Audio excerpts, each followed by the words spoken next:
ಮಕ್ಕಳಿಗೆ ಮೊಲೆಯುಡುವ ಎಲ್ಲ ಪ್ರಾಣಿಗಳು ತಮ್ಮ ಮರಿಗಳಿಗೆ ಸಹಜವಾಗಿ ತರಬೇತಿ ಕೊಡುತ್ತವೆ. ಅನುಕರಣದಿಂದ ಕಿರಿಯವೋ ಹಿರಿಯ ಪ್ರಾಣಿಗಳಂತೆ ಕಾರ್ಯ ಮಾಡುವುದನ್ನು ಕಲಿಯುತ್ತವೆ.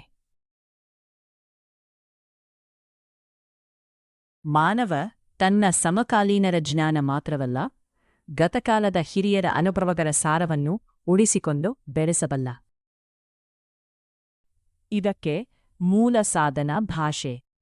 ಭಾಷೆಯ ಪ್ರಯೋಜನ ಮನುಷ್ಯನಿಗೆ ಇಲ್ಲದೆ ಹೋಗಿದ್ದರೆ ಆತ ಬರಿಯ ಜಂತುವಾಗಿಯೇ ಭಾಷೆಯಿದ್ದು ಅದರ ಪ್ರಯೋಜನವನ್ನು ಕುಡಿದು ಅರಸಿಕೊಳ್ಳದ ವ್ಯಕ್ತಿ ಜಂತುವೇ ಸರಿ.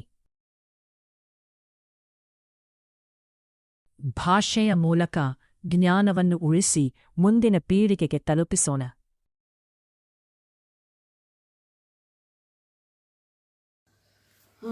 ವಿಶ್ವದ ಬಹುಭಾಷಾ ಪ್ರಪಂಚದಲ್ಲಿ ಸುಮಾರು 4,000 ಭಾಷೆಗಳಿರುತ್ತವೆ ಎಂದು ತಿಳಿದು ಬಂದಿದೆ. ನೋಡಿ, ಕನ್ನಡ ಭಾಷೆಗೆ ಒಟ್ಟು 2,000 ವರ್ಷದ ಇತಿಹಾಸ ಇದೆ.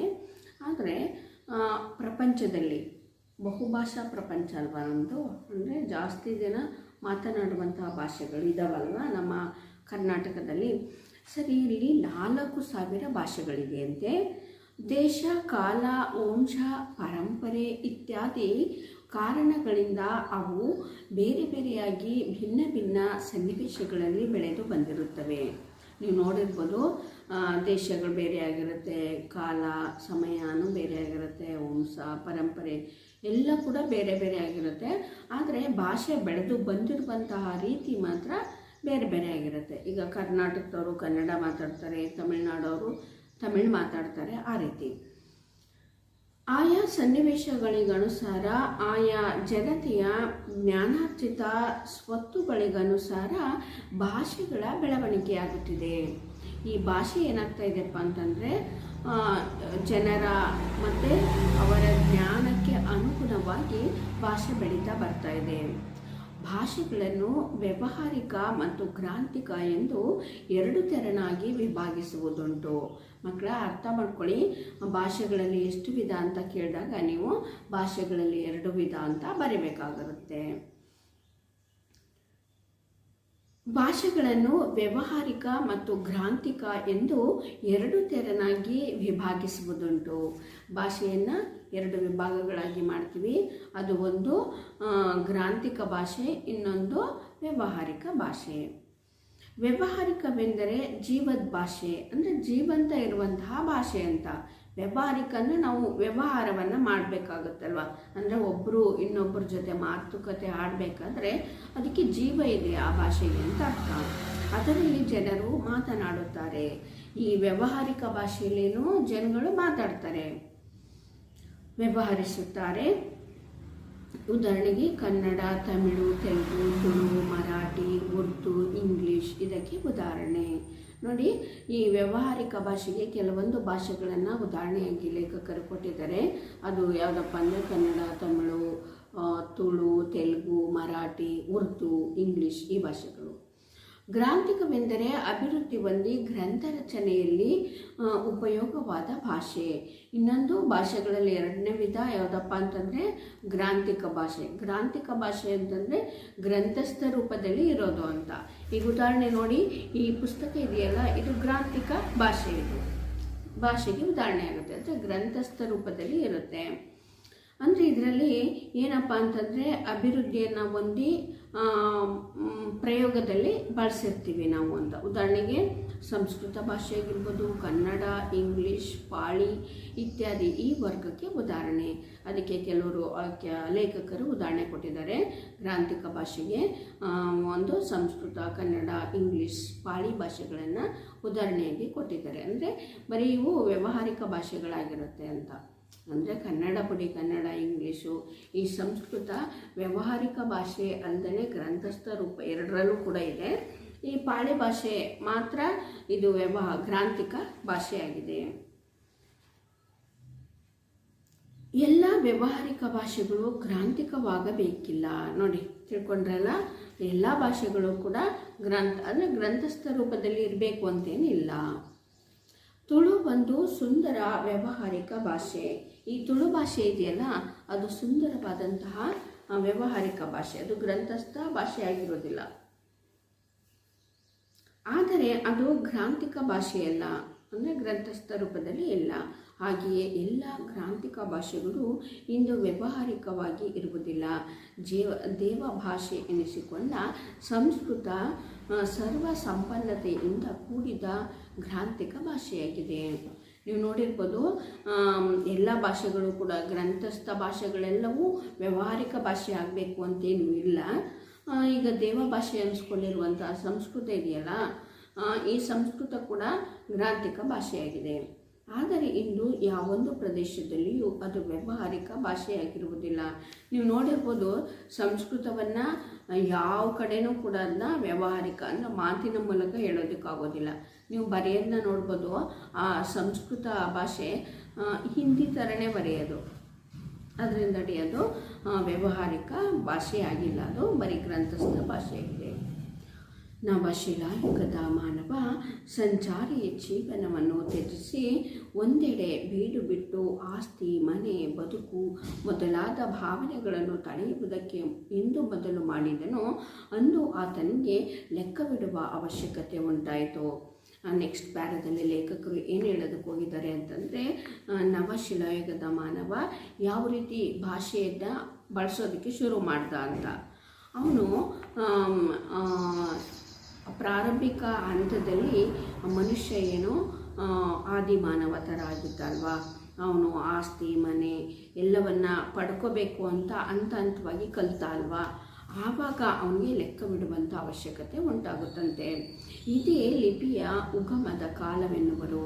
ಸರಿ, ಲಿಪಿ ಅಂದರೆ ಬರವಣಿಗೆ. ಲಿಪಿಯ ಉಗಮದ ಕಾಲ ಯಾವುದು ಅಂತ ಗೊತ್ತಾಯ್ತಲ್ಲ, ಅಂದರೆ ಮನುಷ್ಯ ಯಾವಾಗ ಅಲ್ಲಿ ಇಲ್ಲಿ ಅಲ್ದಾಡೋದನ್ನ ಬಿಟ್ಟು ಅವನು ಒಂದು ಕಡೆ ನೆಲೆಯಾಗಿ ನಿಂತು ಆಸ್ತಿ, ಮನೆ, ಮಠ ಅಂತ ಮಾಡೋದಕ್ಕೆ ಶುರು ಮಾಡಿದ್ನೋ ಆವಾಗ ಅವನಿಗೆ ಲೆಕ್ಕವಿಡುವಂಥ ಸಂದರ್ಭ ಬಂತು. ಅದನ್ನೇ ಲೇಖಕರು ಹೇಳ್ತಾ ಇದ್ದಾರೆ, ಲಿಪಿಯ ಉಗಮದ ಕಾಲ ಅಂತ ಹೇಳ್ತಿದ್ದಾರೆ. ಇದು ಸಹಜವೆಂಬುದನ್ನು ಪ್ರಸ್ತುತ ಉದಾಹರಣೆಯೊಂದರಿಂದ ಸಾಧಿಸಬಹುದು. ಅದಕ್ಕೆ ಲೇಖಕರು ಒಂದು ಸುಂದರವಾದಂತಹ ಉದಾಹರಣೆಯನ್ನು ಕೊಟ್ಟಿದ್ದಾರೆ. ಅದು ಯಾವುದು ಅಂತ ನೋಡಿ ಮಕ್ಕಳ. ಯಾವ ಓದು ಬರಹವಿಲ್ಲದ ಹಳ್ಳಿಯ ಕೆಲಸಗಾರನಾದರೂ ಸರಿಯೇ ತಾನು ಮನೆಗೆಲಸಕ್ಕೆ ಹೋದ ಲೆಕ್ಕವನ್ನು ಗೋಡೆಯ ಮೇಲೆ ಪ್ರತಿ ಒಂದೊಂದು ಗೆರೆ ಎಳೆದು ಗುರುತಿಸಿ ಕೊನೆಯಲ್ಲಿ ಎನಿಸಿ ಲೆಕ್ಕ ಹಾಕಿ ಸಂಬಳವನ್ನು ಪಡೆಯುತ್ತಾನೆ. ನೀವು ಊಹೆ ಮಾಡ್ಕೋಬೇಕು, ಒಬ್ಬ ಏನು ಗೊತ್ತಿಲ್ಲದೆ ಇರುವಂಥ ವ್ಯಕ್ತಿ ಇದ್ದಾನೆ ಅಂತ ತಿಳ್ಕೊಳ್ಳಿ. ಅವನು ಪ್ರತಿದಿನ ಕೂಲಿ ಕೆಲಸವನ್ನು ಮಾಡೋದಕ್ಕೆ ಹೋದಾಗ ಅವನಿಗೆ ಲೆಕ್ಕ ಬೇಕಲ್ವಾ.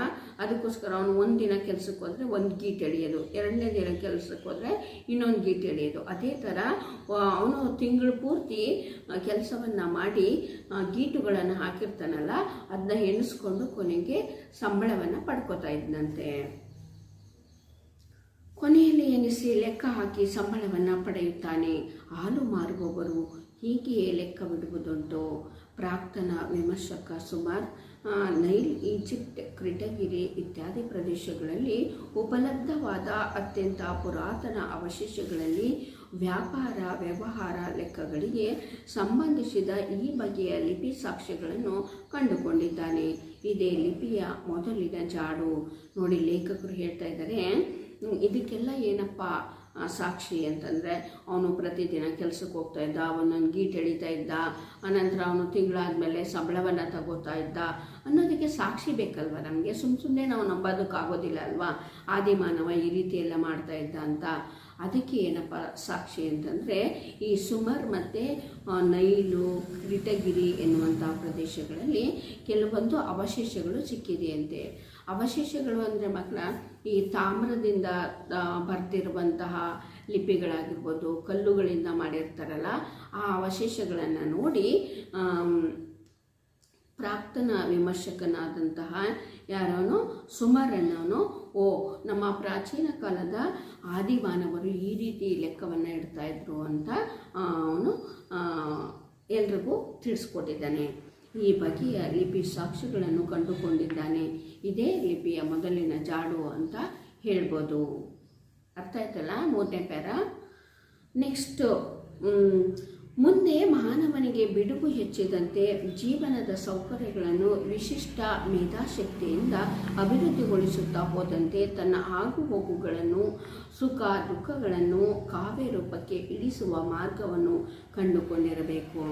ಲೇಖಕರು ಮತ್ತೊಂದು ಯೋಚನೆ ಮಾಡ್ತಾ ಇದ್ದಾರೆ. ಹೌದು, ಈ ಕ್ರೀಟಗಿರಿ, ಸುಮರ್, ನೈಲ್ ಇಲ್ಲೆಲ್ಲ ನಾವು ನೋಡಿದ್ವಲ್ವ, ಅವನು ಪ್ರತಿನಿತ್ಯ ಕೂಲಿ ಮಾಡಕ್ಕೆ ಹೋಗ್ತಾ ಇದ್ದ, ಒಂದೊಂದು ಗೀಟ್ ಎಳಿತಾ ಇದ್ದ, ಕೊನೆಗೆ ಅವನು ಸಂಬಳವನ್ನು ಪಡ್ಕೋತಾ ಇದ್ದ ಎನ್ನುವಂಥ ವಿಷಯ ಗೊತ್ತಾಯ್ತಲ್ವ. ಅದಕ್ಕೆ ಲೇಖಕರು ಹೇಳ್ತಾ ಇದ್ದಾರೆ, ಮುಂದೆ ಮಾನವ ಏನು ಮಾಡ್ತಾ ಇದ್ದ, ಅವನಿಗೆ ಜೀವನದ ಸೌಕರ್ಯಗಳು ಎಲ್ಲ ಸಿಕ್ಕಿದ ಮೇಲೆ ಅವನು ವಿಶಿಷ್ಟವಾದಂಥ ಮೇಧಾಶಕ್ತಿಗಳನ್ನು ಬುದ್ಧಿಶಕ್ತಿಯನ್ನು ಬೆಳೆಸ್ಕೊಂಡು ಆದಮೇಲೆ ಅವನು ತನ್ನ ಸುಖ ದುಃಖಗಳನ್ನು ಕಾವ್ಯದ ಮೂಲಕ ಬರೆಯೋದಕ್ಕೆ ಶುರು ಮಾಡಿರಬೇಕು ಅಂತ ಹೇಳ್ತಾ ಇದ್ದಾರೆ. ಸಾಹಿತ್ಯ ವಿವಿಧ ರೂಪದಲ್ಲಿ ಬೆಳೆದಿರಬೇಕು. ಈ ರೀತಿ ನಮ್ಮ ಸಾಹಿತ್ಯ ಇದೆಯಲ್ಲ, ಕನ್ನಡ ಸಾಹಿತ್ಯ, ಅದು ಈ ರೀತಿ ಹಂತ ಹಂತವಾಗಿ ಬೆಳೆದಿರ್ಬೋದು. ಲೆಕ್ಕ ಪತ್ರಗಳನ್ನಿಡಲು ಉಪಯುಕ್ತವಾದ ಮೂಲಲಿಪಿಯನ್ನು ಮತ್ತಷ್ಟು ಪರಿಷ್ಕರಿಸುತ್ತಾ ಸುಂದರವಾದ ಸಾಹಿತ್ಯ ಕೃತಿಗಳನ್ನು ಬರೆದಿಡುವುದನ್ನು ಮಾನವ ಕಲಿತುಕೊಂಡ. ಅನಂತರ ಅವನೇನು ಮಾಡ್ದ, ಪ್ರತಿನಿತ್ಯ ಅವನು ತನ್ನ ಸುಖ ದುಃಖಗಳನ್ನು ಆಗುಹೋಗುಗಳನ್ನು ಕಾವ್ಯ ರೂಪದಲ್ಲಿ ಬರೆಯೋದಕ್ಕೆ ಶುರು ಮಾಡ್ದ ಅಲ್ವಾ. ಅದಾದಮೇಲೆ ಅವನಿಗೆ ಲೆಕ್ಕಪತ್ರಗಳನ್ನು ಕೂಡ ಇಡುವಂತಹ ಸಂದರ್ಭ ಬಂತು. ಈ ರೀತಿ ನಮ್ಮ ಕನ್ನಡ ಸಾಹಿತ್ಯ ಚರಿತ್ರೆ ಬೆಳೆದು ಬಂದಿದೆ. ಈ ಲಿಪಿಯ ಮೂಲಕ ಪರಂಪರೆಯಿಂದ ಬಂದ ಎಷ್ಟೋ ವಿಷಯಗಳನ್ನು ಬರೆದಿಡಲು ಸಾಧ್ಯವಾಯಿತು. ಜ್ಞಾನ ಭಂಡಾರ ಭದ್ರವಾಯಿತು, ಸಂಸ್ಕೃತಿಯ ಇತಿಹಾಸ ಉಳಿಯಿತು, ಪ್ರಗತಿಪಥ ಸುಗಮವಾಯಿತು. ಇದರಿಂದಲೇ ನಮಗೆ ಈ ರೀತಿ ಅವನು ಬರೆದಿಡೋದಕ್ಕೆ ಶುರು ಮಾಡಿದ ಮೇಲೆ ಎಷ್ಟೋ ವಿಷಯಗಳು ನಮಗೆ ತಿಳಿದು ಬಂತು. ಇದರಿಂದಲೇ ಮನುಷ್ಯನ ಜ್ಞಾನ ಭಂಡಾರನೂ ಕೂಡ ಭದ್ರ ಆಗುತ್ತೆ. ನಮಗೆ ಸಂಸ್ಕೃತಿಯನ್ನು ಒಂದು ಪೀಳಿಗೆಯಿಂದ ಇನ್ನೊಂದು ಪೀಳಿಗೆಗೆ ಅದು ಕಲ್ತ್ಕೊಳ್ಳೋದಕ್ಕೆ ಬೇಕಾಗುತ್ತಲ್ವ, ಅದಕ್ಕೂ ಕೂಡ ಆಗುತ್ತೆ, ಸಹಕಾರಿ ಆಯಿತು. ಇದೇ ಪ್ರಗತಿ ಪಥ ಸುಗಮ ಆಗಿರಬೇಕು ಅಂತ ಲೇಖಕರು ತಿಳಿಸ್ತಾ ಇದ್ದಾರೆ. ಪ್ರೀತಿಯ ವಿದ್ಯಾರ್ಥಿಗಳೇ, ನಮ್ಮ ಭಾಷೆಯ ಪಾಠ ನಿಮಗೆ ಅರ್ಥ ಆಯಿತು ಅಂತ ಭಾವಿಸ್ಕೋತೀನಿ. ಕೊನೆಯದಾಗಿ ಲೈಕ್ ಮಾಡಿ, ಶೇರ್ ಮಾಡಿ, ಕಮೆಂಟ್ ಮಾಡಿ. ಮುಂದಿನ ವಿಡಿಯೋದಲ್ಲಿ ಸಿಗ್ತೀನಿ. ಬಾಯ್, ಟೇಕ್ ಕೇರ್.